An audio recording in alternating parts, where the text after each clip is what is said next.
Hello and welcome everyone and ये है deep brain AI Studios की थर्ड सीरीज़, जहाँ पर हम आपको बेसिकली सिखाते हैं कि किसी एक पर्टिकुलर वेबसाइट से आप कैसे एआई वाली चीज़ें क्रिएट कर सकते हैं। एंड आज की इस वीडियो में हम देखेंगे कि हम कैसे डीप ब्रेन की मदद से क्रिएटिव चीज़ें बना सकते हैं। अब आपको ज़्यादा मेहनत नहीं करनी पड़ेगी, आप बस कुछ ही क्लिक्स में अपनी प्रेजेंटेशन को तैयार कर सकते हो। अब मैंने अपनी लास्ट की कुछ वीडियोज़ में यानी कि पार्ट 1 और पार्ट 2 में ये बताया था कि कैसे आप एज अ फ्रीलांसर, कैसे आप वीडियो एडिटर एंड कैसे एज अ कॉर्पोरेट अपनी वीडियोस को एक अलग तरीके से प्रेजेंट कर सकते हो, ताकि आप बेसिकली भीड़ का एक अलग हिस्सा बन जाओ, भीड़ का हिस्सा ना बनो। तो बिना किसी देरी के आज की वीडियो में हम ये देखने वाले हैं कि हम कैसे यूज कर सकते हैं डीप ब्रेन को एक बहुत ही क्रिएटिव और एक इफेक्टिव तरीके से। सो सबसे पहले हम जैसे डीप ब्रेन की वेबसाइट पे आ जाते हैं, हमें देखने मिलते हैं यहाँ पर 5 ऑप्शंस, यानी कि ChatGPT, URL to video, solid background और डिफ़ॉल्ट टेम्पलेट, पावरपॉइंट और बाकी सारी नॉर्मल सी चीज़ें। अब हमने एक नॉर्मल वीडियो तो क्रिएट कर ली थी, हमने एक प्रेजेंटेशन बनाना भी सीख लिया था।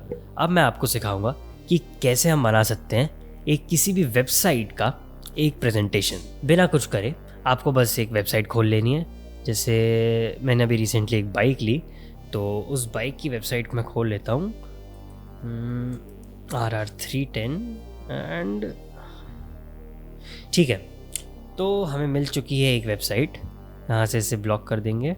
ठीक है, हम चाहते हैं कि ये वेबसाइट एज अ प्रेजेंटेशन हमें दिखाई दे एक पावरपॉइंट फाइल में। तो हम बस इस वेबसाइट का लिंक कॉपी कर लेते हैं एंड कॉपी करने के बाद हमें चले जाना है एआई स्टूडियोज़ डीप ब्रेन में एंड वहाँ से इस URL टू एआई वीडियो पर क्लिक कर देना है। इसे क्लिक करने के बाद एक प्रॉम्प्ट खुलेगा सामने, जहाँ पर हमें अपनी वेबसाइट का लिंक पेस्ट कर देना है। अब उसके बाद हमारे पास यहाँ पे 3-4 खूब सारे ऑप्शन मिल जाते हैं जिस तरीके की भी आपको प्रेजेंटेशन चाहिए। अब मैं चाहता हूँ कि मैं बनाऊँ एक प्रेजेंटेशन जो कि दिखती है ऐसी। फर्स्ट वाले टेम्पलेट ले लेते हैं। अब यहाँ से हम क्लिक कर देंगे create your free AI video पर। थोड़ी सी टाइम लेती है बिकॉज ये ChatGPT के साथ मिल के एक कोलैबोरेशन है, तो ChatGPT से ये कुछ डेटा कलेक्ट करती है एंड इधर उधर से करके आपको एक बेसिक सी प्रेजेंटेशन बना के दे देती है। ठीक है, तो एक बेसिक सी हमें इसने प्रेजेंटेशन तैयार करके दे दी है। हमें यहाँ पर इस मॉडल को जैसे अभी हटाना है, बट ये हट ही नहीं रही। तो इसके लिए हम ये कर सकते हैं, हम इसे सिलेक्ट करेंगे, क्लिक करेंगे और स्क्रीन के बाहर उठा के फेंक देंगे। सिंपल, हमारी मॉडल चली गई है। हमें इसे सिलेक्ट करना है अपने टेक्स्ट को, ऊपर वाले नहीं, नीचे वाले को, एंड इसे ड्रैग कर देंगे हम थोड़ा सा नीचे। बेसिकली आपको इसको अपने हिसाब से सेट कर लेना है जैसे भी आपको पसंद हो। मैं थोड़ा सा इसको राइट में ले जाता हूँ एंड सेंटर में, ताकि ये एक अच्छी सी सिमेट्रिसिटी बना दे। ठीक है, थोड़ी ठीक है ये। अब यहाँ पर आप चाहो तो यहाँ पर एक इमेज डाल सकते हो अपनी बाइक की। तो बाइक की इमेज वैसे तो मुझे नहीं डालनी, तो इसलिए हम चले जाते हैं अब अपनी नेक्स्ट स्लाइड पे। बेसिकली ये करता क्या है, वेबसाइट से सारा का सारा डेटा उठाता है एंड जो भी इसे इंपॉर्टेंट डेटा लगता है उसको ये एज अ हेडिंग बना देता है एंड जो भी सब डेटा लगता है उसे ये सब टाइटल नहीं, इसे क्या कहते हैं, एक छोटी सी हेड राइटिंग में सेकेंड हेडिंग बना के डिस्क्रिप्शन टाइप लिख देता है। हमारा एक स्लाइड कंप्लीट हो चुकी है। अपनी दूसरे स्लाइड पे आने के लिए हमें नीचे वाले पर क्लिक करना है एंड यहाँ से हमें दूसरी स्लाइड दिख जाएगी। ये बेसिकली अलग अलग वेबसाइट के, मतलब सेम ही वेबसाइट का अलग अलग डेटा है। जैसे कुछ चीज़ें इसने यहाँ से उठा ली है RR310, बट इसने इमेजेस नहीं उठाई। वेल दैट्स अनदर टॉपिक, उसकी कोई दिक्कत नहीं है, इमेजेस हमें चाहिए भी नहीं थी, बट इसको इसमें यहाँ पर जो भी कुछ दिखा ये इसने उठा लिया है ऑटोमेटिकली। तो हम अगर यहाँ पर जाएंगे तो इसने हमें बेसिक डिटेल्स दे दी है, अपाची की कौन सी बाइक है, उसका mileage, specification, colours and other things. थोड़ा सा एक छोटा सा डिस्क्रिप्शन दे दिया है एंड सेकेंड स्लाइड में हमें यहाँ पर एक टेस्ट राइड को बुक करने का ऑप्शन दे दिया है, जहाँ पर बुक करने के लिए वही जो नॉर्मल सी चीज़ें दे के रखी है, लोकेशन, कहाँ पर आपको बाइक चला कर देखनी है, वो सब कुछ दे देगा। बट इसने अभी भी कुछ सारी इन्फॉर्मेशन छोड़ दी है, उस पर हम नहीं जाएंगे क्योंकि इसने क्रक्स तो हमें बना कर दे दिया है। तो कोई भी वेबसाइट हो, किसी भी वेबसाइट का डेटा आप इसी तरीके से एज अ वेबसाइट के फॉर्म में, एज अ प्रेजेंटेशन के फॉर्म में इस वेबसाइट से बना सकते हैं। हमें जैसे अपनी सिर्फ फर्स्ट ही स्लाइड चाहिए, तो मैं सेकंड स्लाइड को डिलीट कर दूंगा, थर्ड स्लाइड को भी डिलीट कर दूंगा एंड फोर्थ स्लाइड को भी डिलीट कर दूंगा। अब मुझे एक चीज़ दिखी इसमें कि चीज़ें डिलीट करते टाइम सेम स्लाइड्स दिखी, यानी कि हो सकता है कि इसने एक ही डेटा को 4 तरीके से रिप्रेजेंट किया था नीचे अलग अलग स्लाइड्स में। पॉसिबिलिटी है कि चारों सेम हो सकती है, बट चारों अलग भी हो सकती है। जितना वेबसाइट में डेटा ज़्यादा होगा उतना ही ज़्यादा ये आपको स्लाइड्स बना के देगा। तो बेसिक सी हमारी स्लाइड बन चुकी है, कुछ नहीं करना पड़ा हमें। यहाँ से इसकी वॉइस जो रहती है आपको सिलेक्ट करनी हो कर लीजिएगा। मैंने इंग्लिश ही रखा है एंड ओलिविया नहीं चाहिए मुझे, कोई मेल की वॉइस दिखाओ, कोई मेल, इंग्लिश यूएस मेल, सबसे पहली वाली उठा लेते हैं, सॉफ्ट ए मेल। चलो ठीक है, काम चल जाएगा।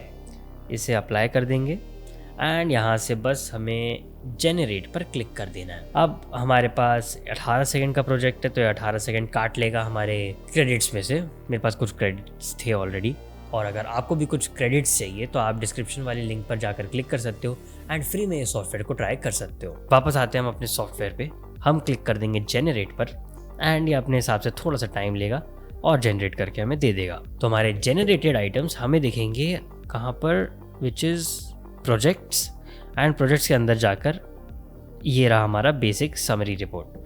यह अभी तैयार नहीं हुआ क्योंकि थोड़ा सा टाइम लगेगा इसे बनने में। ऑब्वियसली एआई है, 1 सेकंड में तो बना के दे नहीं देगा, थोड़ा सा टाइम लेगा लेकिन अच्छा बना कर देगा। जैसी भी प्रेजेंटेशन आपको चाहिए आप बस उसका लिंक डाल दीजिए इस वेबसाइट पर एंड ये आपको वेबसाइट को एज अ प्रेजेंटेशन के फॉर्म में तैयार करके दे देगा। And this was all possible just by using deep brain AI. अब हमारे काम की बातें खत्म हो चुकी है, तो अब हम बात करते हैं सबसे इम्पोर्टेंट टॉपिक पे, विच इज मेरा चैनल कहाँ जा रहा है। सबसे पहली बात बताऊं तो मुझे खुद नहीं पता कि मेरा चैनल किधर जा रहा है। मैं कभी अपलोड करता हूँ, कभी नहीं करता, बट इन सब के पीछे एक रीज़न है। मैंने पहले बताया था कि मैंने फ्रीलांसिंग बंद कर दी है, बट कुछ सर्टेन रीजंस की वजह से मैंने उसे चालू कर दिया वापस। तो फ्रीलांस की वजह से जो मेरे क्लाइंट्स आए, अब मुझे अपने क्लाइंट्स को टाइम पे डिलीवर करनी पड़ती है वीडियो। तो उसी चक्कर में ना कभी मैं यूट्यूब नहीं बना पाता हूँ, कभी मैं इंस्टाग्राम पे एक्टिव नहीं हो पाता हूँ, तो उसी चक्कर में सब ऊपर नीचे होता रहता है। बट नया साल आ रहा है, ट्राई करेंगे कि थोड़ा सा कंसिस्टेंट हो जाए यूट्यूब पर, बिकॉज कहीं ना कहीं यूट्यूब मेरे को फ़ायदा करता है। कभी ना कभी कैमरे के सामने बैठ के मुझे भी मज़ा आता है कि भाई बात करो लोगों से, ऐसे ही जो समझ में आता है बोलो, बिना सोचे समझे कि क्या बोलना है क्या नहीं। गलत चीज़ बोल रहे हैं चलेगा, किसी चीज़ की बुराई कर रहे हैं तो भी चलेगा। क्यों? क्योंकि एक ऑनेस्ट ओपिनियन देना चाहता हूँ मैं। अब मान के चलो अगर मेरे को इस लैपटॉप में कुछ खामियां नज़र आ रही होंगी तो मैं वो आपको बता दूंगा, क्योंकि किसी ने मुझे इस लैपटॉप का पैसा नहीं दिया है, मैंने ये लैपटॉप खुद खरीदा है। तो सेम उसी वे में अगर आप किसी चीज़ पे पैसा लगा रहे हो तो आपका हक बनता है कि उस चीज़ की क्या मेरिट्स है और क्या डीमेरिट्स है वो सब जानने का भी। जैसे मैंने डीप ब्रेन वेबसाइट का बताया, तो इसमें भी आप चाहो तो अच्छी चीज़ें बहुत बना सकते हो, बट कहीं ना कहीं अगर गलत इंसान के हाथ में चीज़ें लगी तो वो इसका मिसयूज़ भी कर सकता है एआई की वजह से। वो बात अलग है कि आजकल बहुत लोग जेल जा रहे हैं इस चीज़ के लिए, बट स्टिल चीज़ों के मेरिट्स होते हैं तो साथ में डीमेरिट्स भी होते हैं। बट सब बातों को रखते हैं साइड में और अब हम वापस चालू करेंगे अपनी वापस वही पुराने वाली सीरीज़, जो कि हम कभी एडिटिंग करते थे, कभी टाइम पास करते थे, कभी मज़े मारते थे, कभी ऐसे ही बात करते थे। तो वो सब हम वापस चालू करने वाले हैं। एंड आप यही समझो कि अब टाइम आ चुका है वापस सब कुछ सही करने का। और अगर आप चाहो तो न्यू ईयर से ये भी एक रेजोल्यूशन बना सकते हो कि आपको भी एडिटिंग सीखनी है एंड आपको भी अगर चाहो तो फ्रीलांसिंग की फील्ड में उतर सकते हो। बाकी मैं तो यही कहूँगा कि फ्रीलांसिंग चालू करो, बिकॉज जितना पैसा फ्रीलांसिंग में है उतना किसी और फील्ड में नहीं है, क्योंकि फ्रीलांसिंग एक खुला समुंदर है। आप चाहो तो कहीं भी हाथ डाल सकते हो, मतलब कितना भी गहरा, कितनी भी जगह हाथ डाल के पैसा निकाल सकते हो। अब मैं आपको बताऊं तो आप शायद बिलीव ना करो, जो मैंने बाइक ली वो मैंने सिर्फ 1 महीने फ्रीलांसिंग करके ली है and the cost of the bike is around 3.2 lakh rupees. तो आप समझ सकते हो कि फ्रीलांसिंग किस हद तक आपको फ़ायदे में ला सकती है। तो इसी नोट पे मैं चलता हूँ अपनी ड्रीम बाइक को चलाने, और आप सब भी सोचिए कि क्या करना है अगले साल। तब तक मैं मिलता हूँ किसी नेक्स्ट वीडियो में, तब तक के लिए take care and always keep creating.